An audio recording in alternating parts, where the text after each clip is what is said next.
하나님 말씀 사도행전 28장 23절부터 31절까지입니다.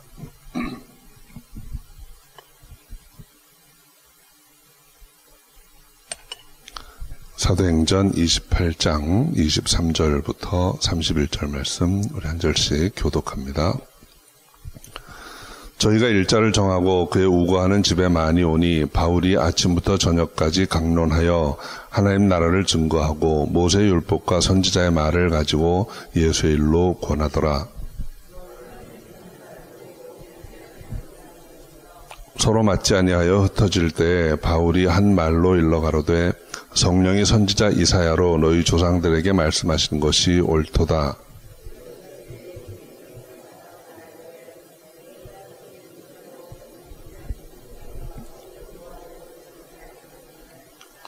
이 백성들의 마음이 완악하여져서 그 귀로는 둔하게 듣고 그 눈을 감았으니 이는 눈으로 보고 귀로 듣고 마음으로 깨달아 돌아와 나의 고침을 받을까 함이라 하였으니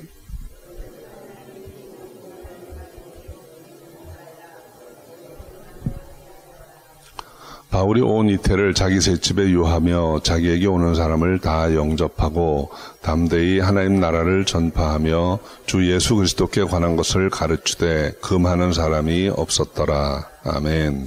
기도하겠습니다. 주님 감사합니다. 오늘도 복되고 아름다운 주님의 날 전에 나와 예배드립니다. 우리 마음의 중심을 주님께 올려드리오니 주께서 하감하시고 인도하여 주옵소서. 이 시간은 온전히 주님께 맡기옵고 예수님의 이름으로 기도합니다. 아멘. 자, 오늘은 이제 사도행전의 이제 마지막 부분 우리가 함께 살펴봅니다. 사도 바울은 문자 그대로 아주 천신만고 끝에 이제 원했던 로마에 오게 되었습니다. 그리고 로마에 도착하자마자 유대 지도자들을 청해서 이제 자신의 입장을 전하게 됩니다. 그런 바울의 말을 듣고 유대 지도자들은 바울의 사상이 어떤 것인가 알기를 원했죠. 그래서 날짜를 정해놓고 바울이 머물던 처소에 찾아와서 바울에게 말씀을 듣게 됩니다. 이것이 23절 말씀의 내용입니다. 한번 같이 다시 읽어보죠. 23절입니다.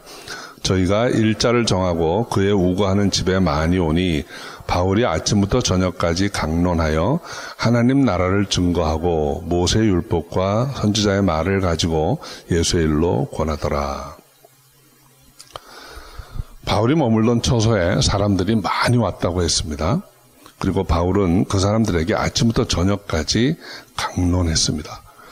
바울은 참 평생을 때와 장소를 가리지 않고 하나님 나라를 증거하고 예수의 일을 권하였다라고 전합니다. 하나님 나라를 증거하고 모세의 율법과 선지자의 말을 가지고 예수의 일로 권하더라. 이 말씀이 사도 바울이 평생 전해왔던 복음을 한 절로 이렇게 요약한 것입니다. 그래서 이 말씀을 조금 더 상세히 좀 살펴보려고 합니다. 바울의 말씀은 기본적으로 하나님 나라를 증거하는 것입니다.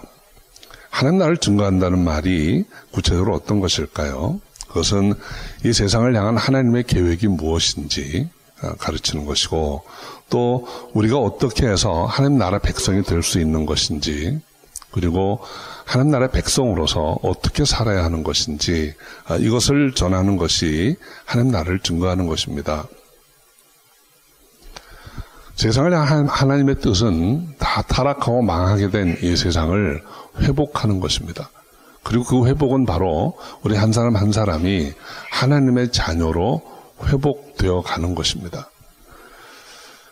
그것이 바로 이제 죄인들이 회개하고 하나님 나라의 백성이 되는 것인데 그렇게 하나님의 백성이 되면 이제는 하나님의 뜻대로 살면서 하나님이 우리에게 주시고자 한 복을 받는 삶으로 살아가는 것입니다. 그리고 그 모든 일들은 모세 율법 또 선지자가 증거하고 있는 대로 메시아를 통해서 이루어질 것이다라는 거죠. 이것이 하나님 나라에 대해서 증거한 내용의 전부입니다. 그러니까 바울이 하나님 나라를 증거하였다라는 말은 바로 이러한 내용을 계속해서 전했다는 것입니다.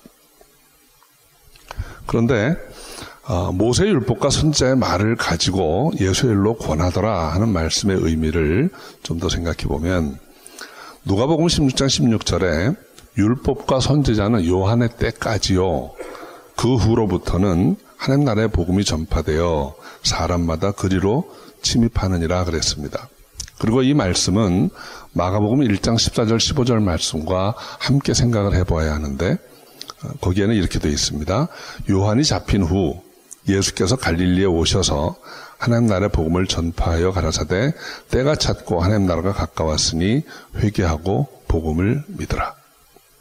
그러니까 예수께서 오시기 전까지는 율법과 선지자를 통해서 하나님의 나라를 증거했는데, 예수님이 오신 다음에는 이제 예수 그리스도를 통해서 하나님의 나라가 선포된다는 말씀입니다.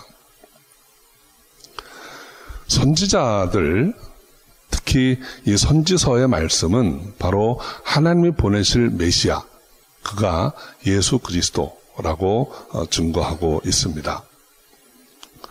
특별히 구약 모든 예언의 마지막 선지자였던 세례 요한이 예수님을 가리켜서 이는 하나님의 어린 양이로다 이렇게 말씀하신 것은 바로 그가 메시아인 것을 설명한 것이죠.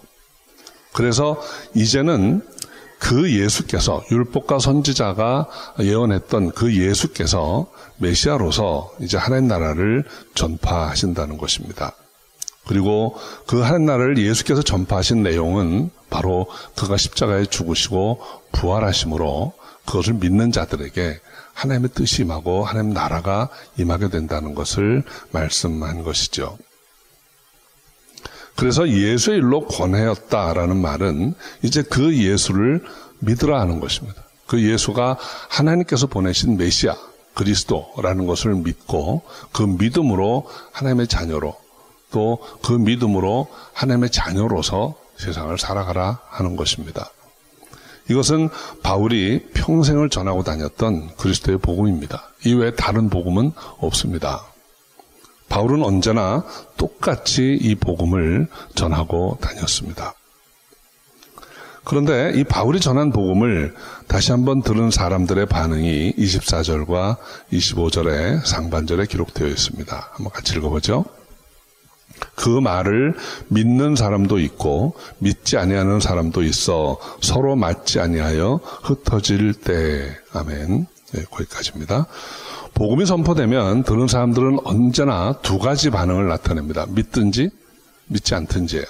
여러분, 중간은 없습니다. 믿거나 믿지 않거나입니다.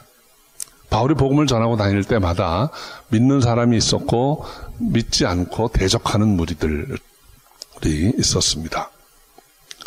우리 사랑하는 성도 여러분, 그런데 대체로 보면 믿지 않는 사람들이 훨씬 많았습니다. 믿는 사람들은 소수였고 믿지 않는 사람들이 많아서 그들이 바울을 배척하고 그들을 핍박한 그런 일들이 사도행전에 많이 기록되어 있습니다.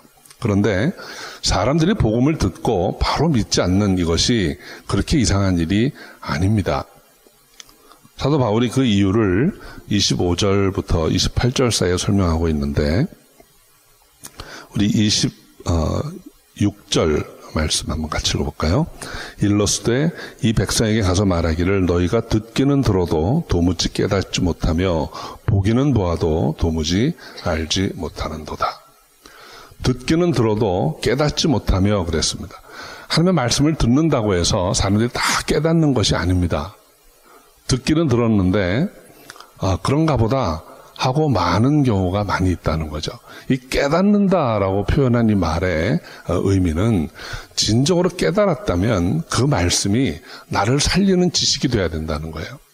그 말씀을 듣고 그렇구나 하고 삶이 변화되어야 하는 것입니다. 이것이 깨달음의 의미입니다. 듣기는 들었는데 그런가 하고 나와 상관이 없는 일로 여긴다면 듣기는 들어도 도무지 깨닫지 못한 것이 되고 마는 것이죠. 듣고 깨달으면 어떤 일이 일어날까요? 사도행전의 맨 앞부분에 나와 있는 것처럼 마음의 찔림을 받고 그런즉 이제는 우리가 어찌할꼬. 그리고 하나님 앞에 나와야 되는 것입니다. 이렇게 나오는 행위가 연결되지 않는 것은 듣기는 들었는데 뭘 들었는지 모르는 거죠. 여러분은 어떠십니까? 복음의 말씀을 듣고 깨달아지십니까? 깨달아지시는 여러분 되시기 바랍니다. 이해는 가는데 나하고 무슨 상관이 있지? 하는 마음이 어디선가 들어온다면 이거는 듣기는 들었는데 도무지 깨닫지 못한 것이 되고 마는 것이죠. 이어서 보기는 보아도 도무지 알지 못하는 도다 했습니다. 우리 사랑하는 성도 여러분, 우리가 참 많이 봅니다. 여기서 본다는 말은 경험하다, 경험으로 알게 되다, 그런 뜻이에요. 그런데 하나님의 경륜, 그리스도의 은혜를 그렇게 많이 보고도 알지 못한다는 거예요. 무슨 말씀일까요? 그냥 하나님이 하신 모든 일, 오늘날에도 하나님 많은 표적을 행하세요. 또 우리의 많은 기도에 응답하세요. 그런데 그 표적을 보고도, 응답을 받고도 예수가 하나님의 아들이신 것, 예수가 그리스도인 것을 알지 못하고 그냥 괜찮네, 좋네, 신기한 거를 봤네 하는 정도로 머문다는 것입니다. 복음서에 그런 예가 나와 있습니다. 오병이의 표적을 사람들이 경험했어요. 그리고 오병이의 표적이 있은 후에 사람들이 예수님을 억지로 임금 삼으려고 했다 했습니다. 그때 예수님 뭐라고 반응하셨습니까? 저들이 나를 쫓는 것은 먹고 배부른 까닭이라. 그냥 놀라운 표적을 보고도 자기의 유익에 관계된 거, 자기 삶에 조금 도움이 된 거, 그거 가지고 그거 붙들고 그냥 있는 거예요. 그 오병의 표적을 왜 보여주셨습니까? 요한복음 6장에는 자세한 설명이 나옵니다. 그분이 바로 생명의 떡이시라는 것, 우리가 아버지께로 나아갈 수 있는 유일한 길이라는 것, 우리가 예수 그리스도 그분의 은혜를 한번 체험하면 다시는 줄이고 목마르지 않는 그런 생명의 떡이라는 것을 깨닫게 하시려고 했는데 사람들은 그 표적을 보고 그냥 한 끼 먹고 배부른 걸로 만족했다는 거예요. 저분이 있으면 계속 배고프지 않을 수 있을까? 저분이 있으면 내가 삶에 조금 유익이 될까? 그런 정도로만 생각을 했다는 거예요. 그러니까 보기는 보아도 도무지 알지 못하는 그런 사람들의 모습이었던 것입니다. 저는 저와 여러분이 듣고 깨닫는 은혜가 있기를 바랍니다. 또 보고 알아가는 그런 축복이 있기를 주의 이름으로 축원합니다. 그래서 듣기는 들어도 깨닫지 못하고 보기는 보아도 알지 못하는 이 사람들, 대체로 유대인들이죠. 이 사람들로부터 이제 떠나게 만드셨다는 거예요. 그래서 뒷부분에 보면 28절에 그런즉 하나님의 이 구원을 이방인에게로 보내신 줄 알라. 저희는 또한 들으리라 하더라. 바울이 오래전에 첫 번째 선교여행을 갔을 때 이 비시디아 안디옥이라는 곳에 갑니다. 그곳에서 회당에 들어가서 복음을 전했는데 듣는 사람들도 있었고 안 듣는 사람들도 있었습니다. 근데 안 듣는 사람들의 대부분은 유대인들이었어요. 유대 지도자들이 복음을 듣지 않을 뿐 아니라 회방하고 내쫓으려고 했습니다. 그때 바울이 비시디아 안디옥을 떠나면서 내가 이제는 이방인에게로 가리라. 그렇게 했던 적이 있습니다. 지금 이제는 이방인에게로, 하나님이 이 구원을 이방인에게로 보내신 줄 알라 하는 이 말씀도 같은 맥락이에요. 그러니까 바울이 평생 사역을 하면서 늘 유대인들에 대한 마음에 그 애타는 마음이 있었습니다. 왜냐하면 그들은 하나님 나라를 아는 사람들이고 율법과 선지자를 아는 사람들이니까 하나님 나라를 전파하고 율법과 선지자가 증거한 메시아가 예수라는 것만 알면 이들은 그 누구보다도 하나님의 뜻을 잘 알고 예수 믿을 수 있는 사람들이에요. 그런데 이들이 받아들이지를 않으니까 이제는 할 수 없이 내가 이방인들에게로 가리라 이렇게 할 수밖에 없었던 것이죠. 사도 바울은 그럼에도 불구하고 또다시 유대 지도자들을 불러서 너희가 왜 복음을 받아들이지 못하느냐 하고 안타까운 마음으로 이 복음을 전했던 것입니다. 자, 이제 30절, 31절 제일 마지막 부분 한번 같이 읽어보죠. 바울이 온 이태를 자기 셋집에 유하며 자기에게 오는 사람을 다 영접하고 담대히 하나님 나라를 전파하며 주 예수 그리스도께 관한 것을 가르치며 금하는 사람이 없었더라. 아멘. 이것이 사도 바울의 마지막 사역의 요약이고 결론입니다. 바울이 2년 동안이나 자기 셋집에 유하며 자기에게 오는 사람을 다 영접하고 담대히 복음을 전했다라는 것이죠. 비록 그는 죄수의 신분이었지만 감옥에 갇혀있던 것이 아니고 자기 셋집에서 자유롭게 지냈습니다. 자유롭게 지냈을 뿐 아니라 그곳으로 많은 사람들이 찾아오는 것을 그들에게 복음을 전하고 하나님 나라를 전파하고 예수 그리스도의 일로 권면하였다 그랬습니다. 이것이 교회의 모습입니다. 그가 이 하나님 나라를 전파하고 예수 그리스도께 관한 것을 가르쳤던 이 복음을 전하는 이 사역이 바로 바울이 마지막에 할 수 있었던 사역이에요. 저는 이 기사를 읽으면서 하나님께서 이 바울에게 마지막으로 정말 이 보너스를 주신 것 같아요. 바울은 평생 복음을 전할 때 어떻게 했습니까? 가는 곳마다 핍박을 받고 한 사역지로 옮겨갈 때는 아주 환난 가운데 목숨을 잃을 위기도 겪고 때로는 돌에 맞기도 하고 매를 맞기도 하고 감옥에 갇혔다가 풀려나면서 계속 이동해 갔었습니다. 그런데 이 마지막에 로마까지 오는 기간에도 그냥 유라굴로 광풍을 만나서 고통을 겪고 괴로웠어요. 그런데 멜리데 섬에서부터는 바울이 오는 길이 아주 아름답습니다. 부블리오에 부친이 치러받은 그 사건을 계기로 이제 바울이 떠날 때 쓸 것을 다 예비하고 아주 환송해주고 로마에 와서는 많은 사람들이 그를 환영하고 맞아주고 그리고 이제 황제 앞에 재판을 받으러 왔지만 이제는 자기 셋집에 편안히 앉아서 가정교회를 열은 거예요. 거기에서 찾아오는 사람들에게 복음을 전하고 아마도 바울 평생에 이렇게 편안하게 사역했던 적이 또 있을까 싶을 정도로 지금 아름답게 섬기고 있는 모습을 보게 됩니다. 그런데 사도행전은 이 말씀을 전하고 갑자기 뚝 끊어집니다. 왜 이런 장면에서 멈추었는지 학자들 간에도 여러 생각들이 있어요. 어떤 분은 누가가 세 번째 성경을 기록하려고 망설이다가 그냥 끝났다 이렇게 보는 분도 있고 어떤 분은 바울이 이후에 다시 재판을 받고 순교하게 되니까 너무 슬프고 기가 막힌 나머지 절필을 했다. 뭐 이렇게 생각하는 분도 있어요. 정확한 이유는 모릅니다. 누가 많이 알겠죠. 좀 궁금하시면 이 다음에 하나님 나라 가셔서 누가 찾아서 한번 물어보세요. 그때 왜 그렇게 끝냈어요? 이렇게 한번 물어보시기 바랍니다.